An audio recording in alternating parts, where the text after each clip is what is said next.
नमस्कार, पूनम की आवाज चैनल में आपका स्वागत है। प्रिय भक्तगण, आज मैं आपको एक कथा का श्रवण करा रही हूँ जो सुनने मात्र से आपके जीवन में सुख, संपत्ति और धन की वर्षा होगी। तो चलिए कथा को प्रारंभ करते हैं। श्रोताओं, एक जंगल में एक तोता और मैना प्रेम पूर्वक आपस में मिलकर रहा करते थे। उनमें बहुत प्रेम था। एक दिन किसी विवाद के कारण तोता और मैना के बीच झगड़ा हो गया। तोता ने कहा कि इस संसार में सबसे बड़ा पापी और विश्वासघाती स्त्री है। मैना ने जवाब दिया कि इस संसार में सबसे ज्यादा पापी और विश्वासघाती पुरुष होते हैं। जब वे दोनों आपस में लड़ते रहे और अपने विवाद का निदान के लिए वे भगवान शिव के पास गए और अपनी बात बताई। शिव जी ने तोते से कहा, तुम कैसे कह सकते हो कि संसार में स्त्री पुरुषों की अपेक्षा ज्यादा पापी और विश्वासघाती है। अगर आप ये कहानी सुन रहे हैं तो पूरा सुनिए। इस कथा को आधा अधूरा छोड़कर जाने की गलती मत करिएगा, क्योंकि इस पवित्र कथा को पूरा सुनने से मनचाहा फल की प्राप्ति होगी। इसलिए इस कथा को पूरा सुने। आप शिव भक्त हैं तो भोलेनाथ का अनादर ना करें।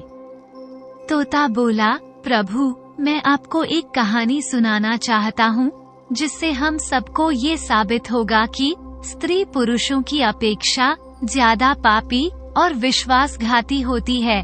फिर भगवान शिव बोले, ठीक है, तुम कहानी सुनाओ। श्रोताओं, तब तक माता पार्वती आ जाती है और कहती है, मुझे भी यह कहानी सुननी है, मैं भी सुनना चाहती हूँ।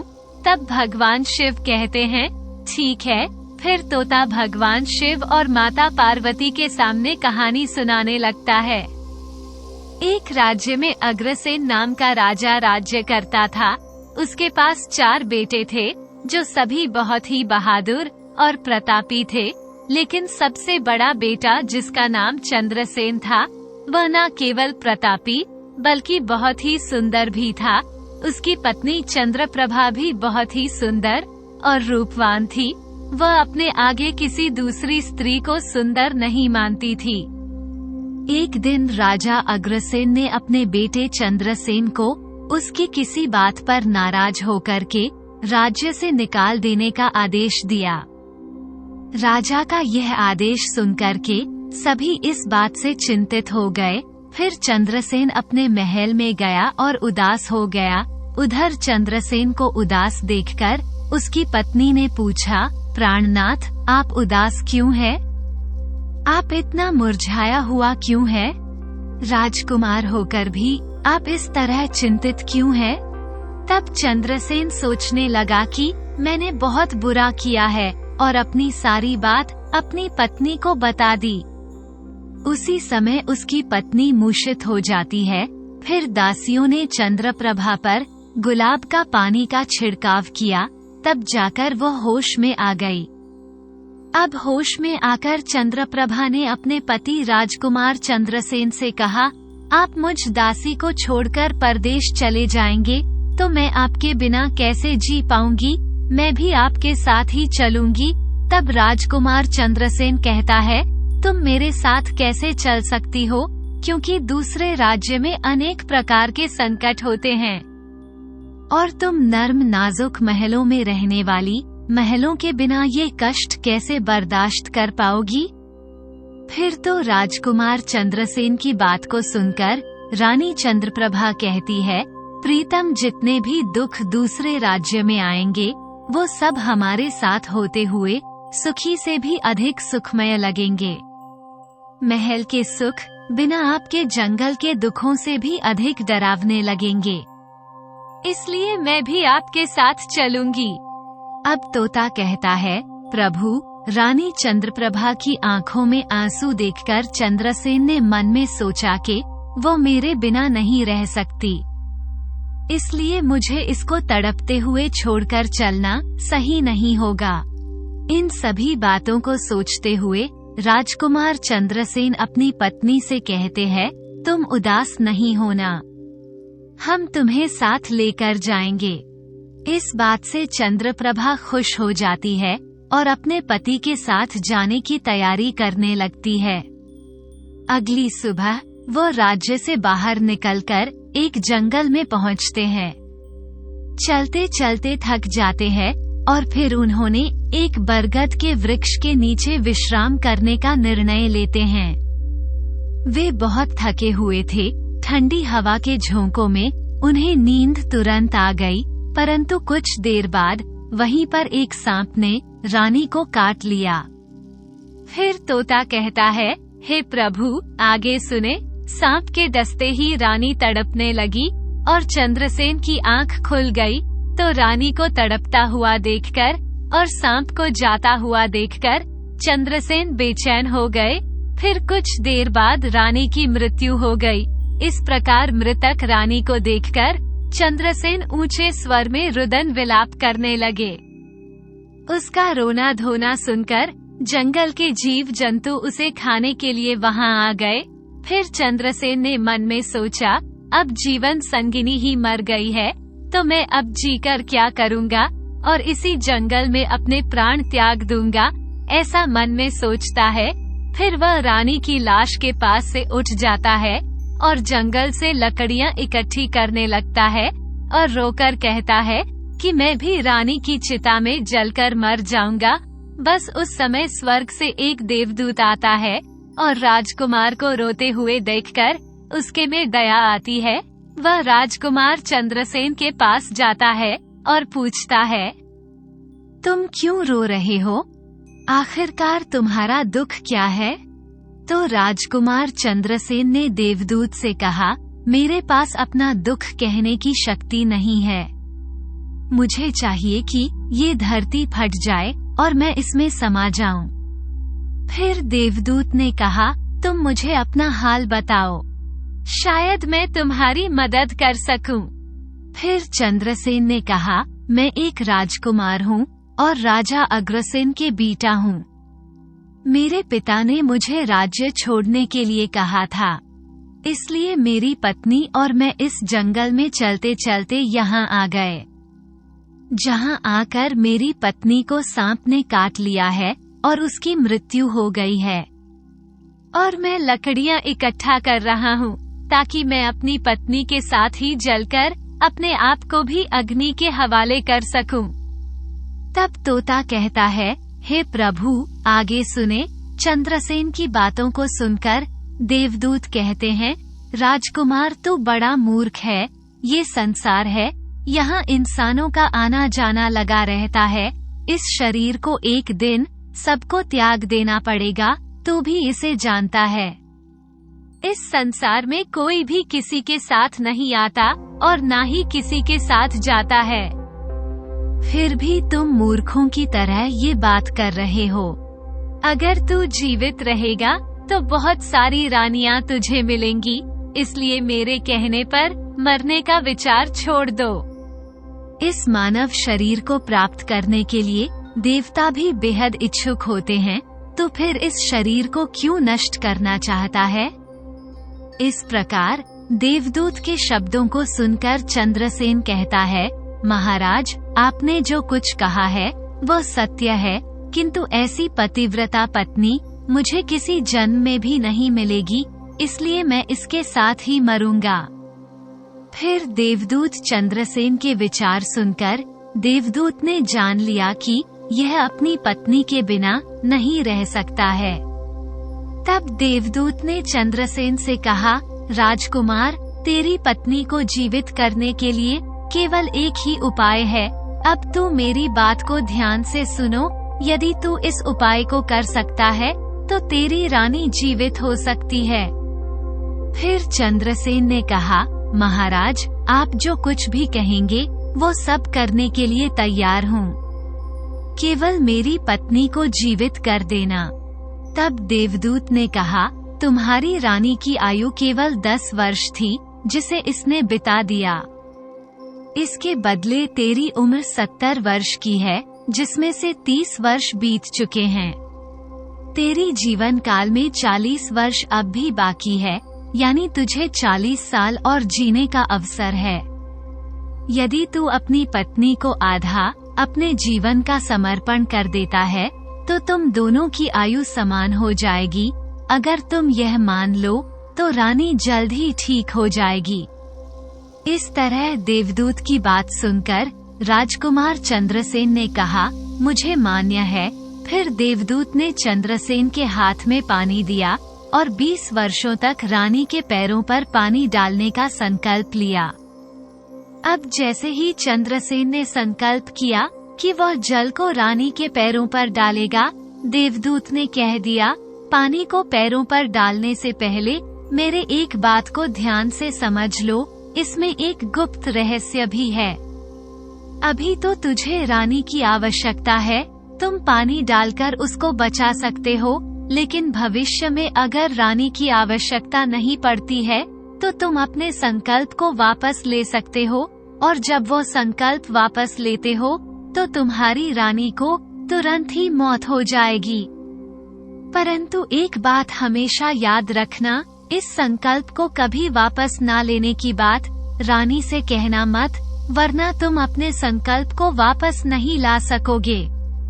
हमेशा याद रखना, जीवन में कुछ बातें हमेशा छिपा कर रखनी चाहिए, क्योंकि कभी कभी यह बातें काम आ सकती हैं। फिर तो ऐसा कहकर और उस रानी के सामने आकर वो देवदूत जो थे अंतर्ध्यान में चले गए। तब चंद्रसेन रानी से कहता है, आप सो गई थी, मैंने आपको नहीं जगाया। फिर चंद्रसेन कहने लगा, तुम बहुत थकी हुई थी, इसलिए मैंने तुम्हें नहीं जगाया। इस प्रकार राजकुमार चंद्रसेन ने अपनी रानी से सारी बातें छिपा दी कि सर्प ने तुम्हें काट लिया था और तुम मर गई थी। मैंने तुम्हें फिर जीवित कैसे किया है, ये सब राजकुमार ने अपनी पत्नी से छिपा लिया। फिर तोता बोला, प्रभु। फिर वो दोनों आगे बढ़ गए। कई दिनों बाद उन्होंने एक बहुत ही सुंदर स्थान देखा। वहाँ पर एक फकीर की कुटिया थी। जब वे वहाँ पहुँचे तो उन्होंने देखा कि एक सुंदर युवक फकीर हुक्का पी रहा था। वे दोनों बहुत ही थके हुए थे, इसलिए वे फकीर के पास बैठ गए। उस समय राजकुमार ने रानी से कहा, रानी, हमें प्यास लगी है, हम कुएं पर जाकर पानी पी आते हैं। अगर तुम भी प्यासी हो तो तुम्हारे लिए भी पानी ले आते हैं। तब राजकुमार की बात को सुनकर रानी ने कहा, मुझे तो प्यास नहीं लगी है, आप जाइए, पानी पिए, फिर वापस आइए। इसके बाद रानी का जवाब सुनकर राजकुमार चंद्रसेन एक लंबी रस्सी लेकर कुएं की ओर जा रहे हैं। चंद्रसेन पानी पीने पहुँचे तो राजकुमारी चंद्रप्रभा उस फकीर की ओर देख रही है। चंद्रप्रभा फकीर की सुंदरता को देखकर उस पर मोहित हो गई, अर्थात वह उसको दिल दे बैठी थी। अब वह फकीर से कह रही है, फकीर साहब, आप यहाँ बहुत खुशी से रहते हैं। फकीर ने कहा, तुम भी मेरे साथ रह सकती हो, लेकिन तुम्हारे पति भी साथ में है, तो कैसे तुमको रख सकते हैं? इसके बाद राजकुमारी चंद्रप्रभा ने फकीर के सामने अपनी प्रेम लीला प्रकट की। तो फकीर ने कहा, मैं एक उपाय बताता हूँ, तुम अपने पति को जिस कुएं में पानी पीने गया है, तुम उसी कुएं में धकेल देना, फिर जो होगा हम देख लेंगे। फिर तो फकीर की बात सुनकर के चंद्रप्रभा ने कहा, ठीक है, मैं ऐसा ही करूँगी। अब इतनी ही देर में राजकुमार चंद्रसेन पानी पीकर रानी के पास आया। तो रानी कहने लगी, मुझे भी अब प्यास लग रही है, कुएं पर वापस चल करके मुझे भी पानी पिलाओ। तो राजकुमार चंद्रसेन बोला, मैंने तुमसे पहले ही पूछा था और तुमने मना कर दिया था। खैर, अगर तुमको प्यास लगी है तो मैं अभी पानी लेकर आता हूँ। तब चंद्रसेन पानी लेने चला तो रानी भी उसके साथ चल दी और कहने लगी, मैं भी तुम्हारे साथ चलती हूँ। बेचारा चंद्रसेन तो उसके प्रेम में पागल था। उसको क्या मालूम था कि यह मेरे प्राण लेने के लिए मेरे साथ आ रही है। श्रोताओं, वास्तव में विद्वान सच कहते हैं कि स्त्रियों के चरित्र को देवता भी नहीं जान सकते मानव क्या चीज होता है। उनके जाल में अच्छे बुद्धिमान भी फंस जाते हैं। जब राजकुमार चंद्रसेन कुएं पर जाकर पानी भरने के लिए झुकता है, रानी उसको धक्का देकर कुएं में गिरा देती है और खुद फकीर के पास चली जाती है। फकीर रानी को अपने साथ ले जाकर एक राज्य में बस जाता है। वहाँ दोनों खुशी से रहने लगते हैं। फकीर ने फिर रानी को ऐसा नाचना और गाना सिखाया कि वो नृत्यांगना के रूप में मशहूर हो गई। धीरे धीरे वो राजकुमारी पूरे नगर में प्रसिद्ध हो गई। इस तरह रानी के नृत्य और गीत के कारण वो फकीर के पास लाखों रुपए बन गए। रानी भी उस फकीर के साथ मस्ती में रहने लगी थी। जिस समय रानी ने अपने पति चंद्रसेन को कुएं में ढकेल दिया था, तब संयोग से एक जंजीर जो कुएं में लटकी थी उसे पकड़ लिया था। चंद्रसेन ने उसको पकड़ा और कुएं में लटकता रहा। ईश्वर को याद करते हुए वह सोचने लगा, क्या यही मेरे प्यार की सजा है? और कुछ समय बाद बंजारों का एक काफिला वहां आया। काफिले में से एक बंजारा डोल लेकर कुएं का पानी भरने लगा। जब उसने पानी में डोल डाला, तब चंद्रसेन ने उसका डोल हाथ से पकड़ लिया। बंजारा ये देखकर चौंक गया और पूछा, तुम कौन हो? राजकुमार चंद्रसेन ने कहा, भाई, मैं आफत का मारा हुआ हूँ। मुझे यहाँ से निकालो और मेरी जान बचाओ। मैं सारी जिंदगी आपके उपकार को नहीं भूलूंगा। और ऐसा कहकर के राजकुमार बंजारे से प्रार्थना करने लगा। फिर तो राजकुमार चंद्रसेन के दुख को देख करके उस बंजारे को उस पर दया आ गई और उसने चंद्रसेन को कुएं से बाहर निकाल लिया और फिर पूछा, ये भाई, तुम कौन हो? तुम इस कुएं में कैसे गिरे? तुम मुझे अपना हाल बताओ। तब चंद्रसेन ने कहा, भाई, मैं अपना हाल आपसे कैसे कहूँ? जो मुश्किलें मेरे साथ हुई हैं, भगवान ना करे किसी के साथ ऐसा हो। फिर चंद्रसेन ने कहा, यदि तुम मुझसे जानना ही चाहते हो तो मैं आपको अपनी कहानी सुनाता हूँ। मैं एक राजकुमार हूँ। मेरे पिता ने मुझे राज्य से निकाल दिया था। इसलिए मैं अपनी प्रिय पत्नी के साथ एक जंगल में पहुँच गया। मेरी पत्नी और मैं एक दूसरे से बहुत प्यार करते थे। जंगल में एक सांप ने मेरी पत्नी को काट लिया, जिससे उसकी मृत्यु हो गई। मैं जब अपनी पत्नी के साथ मरने जा रहा था, तब एक देवदूत ने मुझ पर दया की और मेरी आयु के 20 वर्ष मेरी पत्नी को देने के बाद उसे पुनः जीवित कर दिया। फिर हम उस जंगल से आगे बढ़े। कुछ दिनों बाद हम एक स्थान पर पहुँचे, जहाँ एक फकीर का डेरा था। मुझे प्यास लगी। मैं पानी पीने गया। जब मैं वापस आया तो मेरी पत्नी ने मुझसे कहा कि उसको भी प्यास लगी है, मुझे भी पानी पिलाओ। और इसी तरह कहकर मेरी पत्नी मेरे साथ उस कुएं पर आ गई। मैं कुएं से पानी निकाल रहा था तो उसने मुझे पीछे से धक्का दिया। कुएं में लटकी हुई एक जंजीर मेरे हाथ में आ गई, जिससे मैं कुएं में गिरने से बच गया। और फिर जब आप आए तो मैंने आपको आवाज दी, जिसके बाद आपने मुझे कुएं से बाहर निकाला। अब तोता बोला, प्रभु।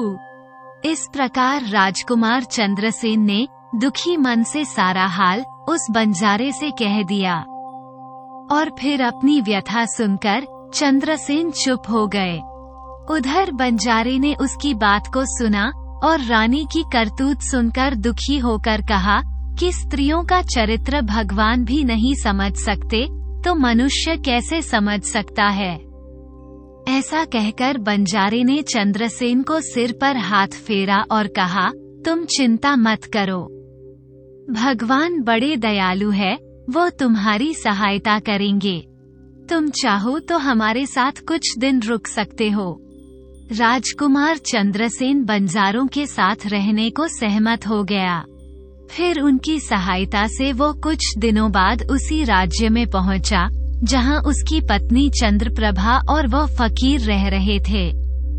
उस राज्य को देखकर उसने बंजारे से कहा, भाई, मेरी इच्छा है कि कुछ दिन इस राज्य में रहते हैं। तब बंजारे ने कहा, आप जैसे चाहे, मुझे कोई आपत्ति नहीं है। फिर राजकुमार चंद्रसेन बंजारे से विदा होकर राज्य में आया और काम की तलाश में घूमने लगा। कुछ दिनों बाद राजकुमार की मेहनत परिश्रम देखकर उसे एक बड़े व्यापारी ने अपने पास नौकरी पर रख लिया। इस तरह राजकुमार चंद्रसेन ने उस व्यापारी के पास रहना शुरू किया और बड़ी मेहनत और प्यार से अपने कर्तव्यों का निर्वाह करना शुरू किया। ये देखकर उस व्यापारी ने चंद्रसेन को बड़ा सम्मान दिया और उसे अपने यहाँ का मुनीम बना लिया और इस तरीके से राजकुमार चंद्रसेन के दिन बड़ी खुशी खुशी गुजरने लगे। अब एक दिन नगर के राजा के यहाँ चंद्रप्रभा के नृत्य का आयोजन हुआ। राजा ने उस शहर के सभी बड़े व्यापारी और सेठों को अपने यहाँ नृत्य देखने के लिए आमंत्रित किया। जब राजकुमारी चंद्रप्रभा का नृत्य होने वाला था, शहर के सभी व्यापारी और सेठ साहूकार राजा के यहाँ पहुँच गए। चंद्रसेन, जो रानी नृत्य और गायन की प्रशंसा करता था, उसने भी सोचा कि मुझे इस नृत्य को देखना चाहिए। वह भी राजा के दरबार में सेठ के साथ यहाँ पहुँच गया। रानी ने अप्सरा के समान नृत्य किया और उनकी सुरीली आवाज में कई सुंदर रागों को प्रस्तुत किया। उनके गाने को सुनकर महफिल के सभी लोग आश्चर्य में आ गए और बहुत सारे इनाम दिए। इसके साथ ही राजा से लेकर प्रजा तक सभी ने उनकी प्रशंसा की। राजकुमार चंद्रसेन ने अपने हाथ की अंगूठी उठाई जिसमें हीरा जड़ा हुआ था और फिर वह उसे उतारकर रानी चंद्रप्रभा को भेंट कर दी। इसके बाद रानी चंद्रप्रभा ने अंगूठी को पहचान लिया और मन ही मन में कहने लगी, ये तो बहुत बड़ा आश्चर्य हो गया, मेरा पति जिंदा है और यहाँ पहुँच गए हैं। अब वो मुझे छोड़ेगा नहीं, इसलिए मुझे कुछ ऐसा करना चाहिए जिससे वो मारा जा सके। उसने मन में सोचा, अब मैं यहाँ के राजा को एक सुरीला गाना और नृत्य सुनाऊंगी, जिससे वो खुश होकर मुझे कुछ मांगने के लिए बोलेंगे। तब मैं राजा के आदेश से उन्हें मरवा दूंगी। इसके बाद राजकुमारी चंद्रप्रभा ने सुरीला गाना और नृत्य सुनाया। रानी की इस बसंत की बहार को सुनकर राजा बहुत खुश हुए और चंद्रप्रभा को वो बोले, मैं तुमसे बहुत खुश हूँ, तुम मुझसे क्या मांगती हो? तब राजकुमारी ने कहा, अगर आप मुझसे प्रसन्न हैं, तो सबसे पहले मुझे वचन दीजिए और फिर जो कुछ मैं मांगूंगी आप मुझे वही देंगे।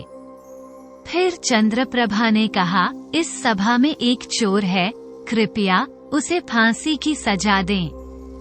राजा ने कहा, तुम उस चोर को मेरे सामने लाओ।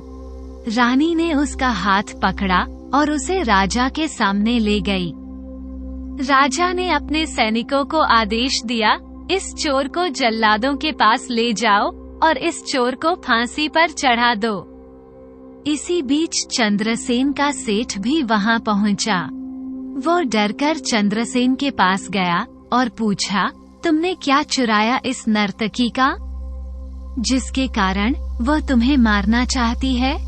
चंद्रसेन ने अपने मालिक से कहा, मालिक, मैंने कुछ नहीं चुराया है, बस आप इस राजा को केवल ये बता दो कि वह मेरी 2 बातें सुन ले, इससे मेरी जान बच सकेगी।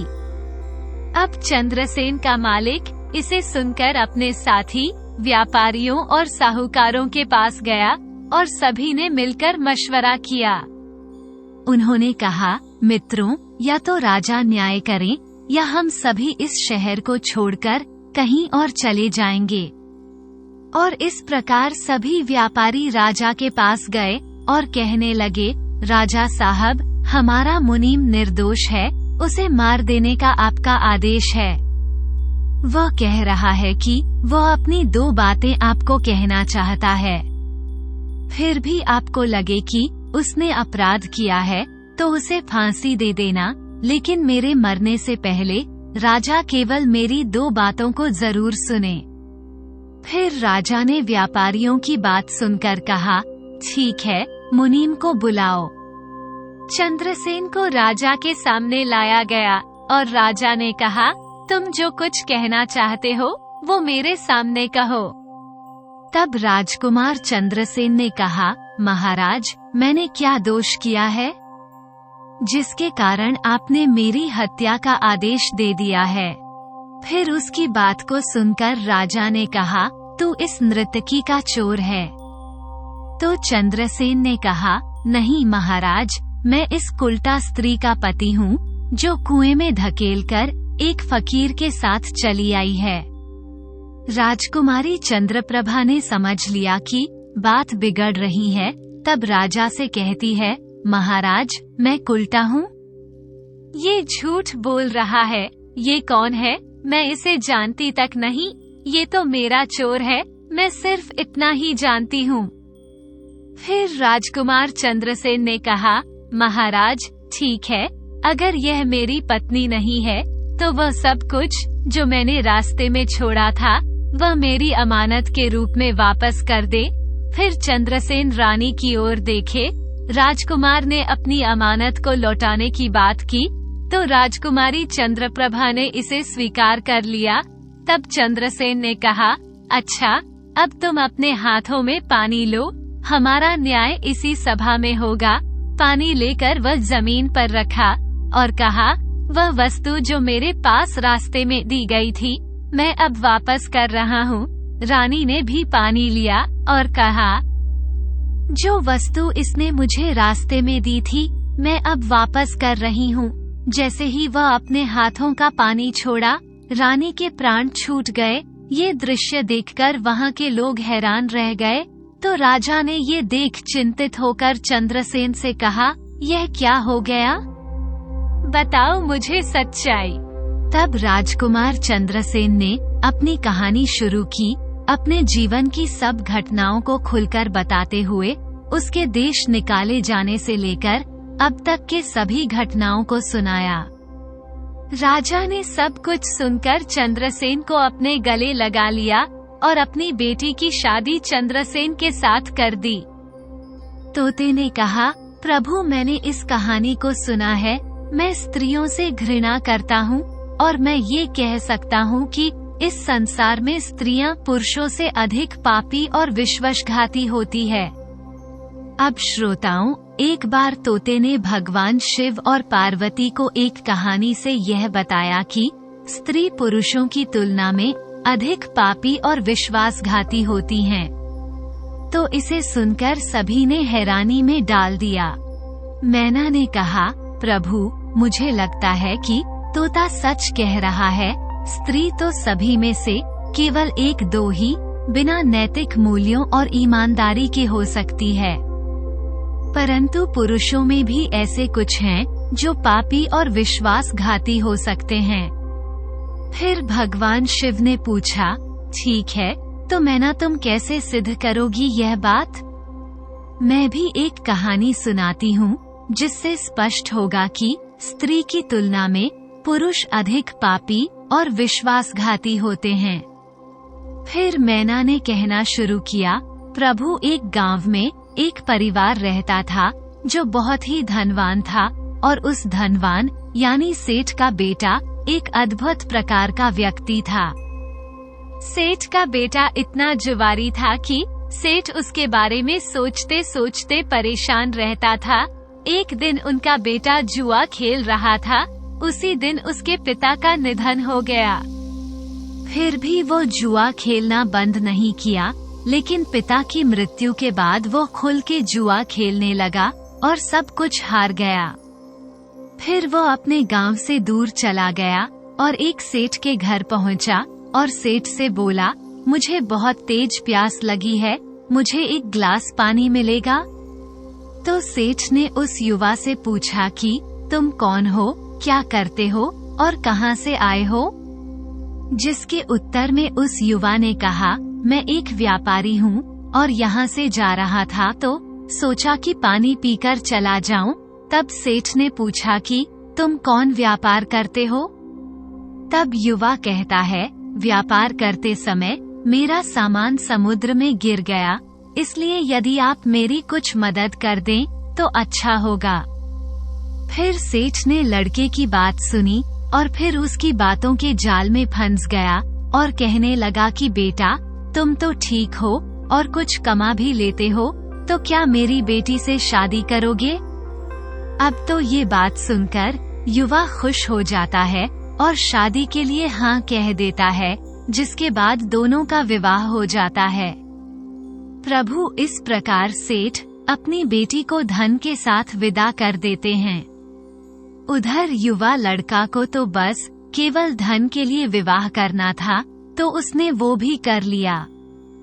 अब विवाह के बाद जब युवा सेठ की लड़की को साथ लेकर जा रहे थे तो एक जंगल आ गया।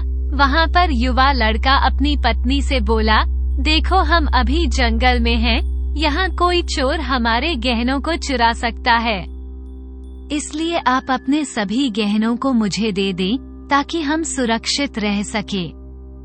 युवा की पत्नी ने अपने पति पर भरोसा किया और अपने सभी गहनों को उन्हें सौंप दिया, और क्यों ना करें, क्योंकि वह उनके पति थे। उसके बाद युवा ने अपनी पत्नी के गहनों को एक पारदर्शी बंधने में बांध लिया और फिर वे जंगल में आराम से ठहरे।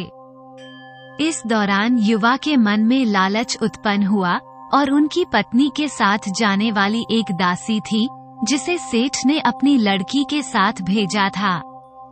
युवा ने फिर उस दासी को मार डाला।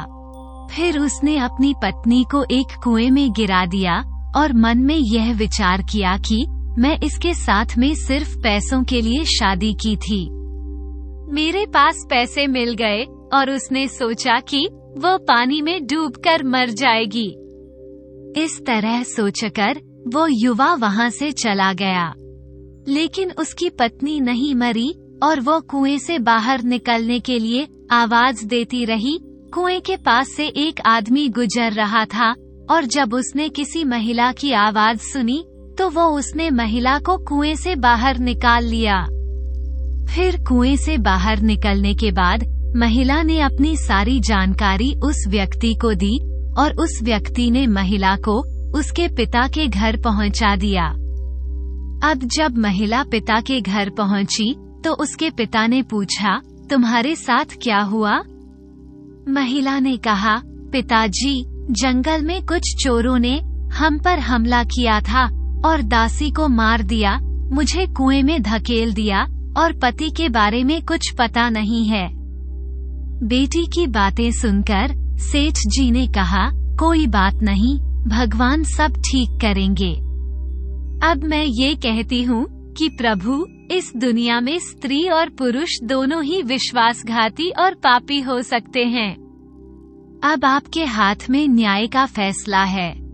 मैंने भी आपको एक कहानी सुनाई है और तोते ने भी एक कहानी सुनाई है। अब आप ही न्याय करें। उसने अपनी पत्नी को मारा और सारा सामान लेकर के चला गया। अब तोता और मैना की कहानी सुनकर भगवान शिव बोले, ठीक है तोता और मैना, मैंने तुम्हारी कहानी को ध्यान से सुना है, अब मैं तुम्हारा न्याय करता हूँ। सच में इस संसार में स्त्री और पुरुष के बीच ज्यादा पापी या विश्वासघाती कौन होता है, यह मेरे लिए स्पष्ट है। शिव जवाब देते हैं, बिना किसी शंका के, ये सत्य है कि इंसान की सोच उसके इस स्तर से नीचे जा सकती है और वही पापी और विश्वासघाती होता है, चाहे वह स्त्री हो या पुरुष। इंसान को किसी भी प्रकार के पाप करने से पहले ये सोचना चाहिए कि क्या वह सही है या नहीं। पापी और विश्वासघाती होने की कोई जाति नहीं होती, वह इंसान की सोच और कृतियों का परिणाम होता है। श्रोताओं, वास्तव में इंसान की सोच उसके स्तर से नीचे जा सकती है और यही पापी और विश्वासघाती बना देता है। इस वीडियो को बोलते समय कोई त्रुटि हो तो मैं क्षमा चाहती हूँ। उम्मीद है आप सभी को यह वीडियो अच्छी लगी होगी। अगर आप शिव के सच्चे भक्त हैं तो चैनल को सब्सक्राइब और वीडियो को लाइक करके कमेंट में हर हर महादेव लिख दीजिए।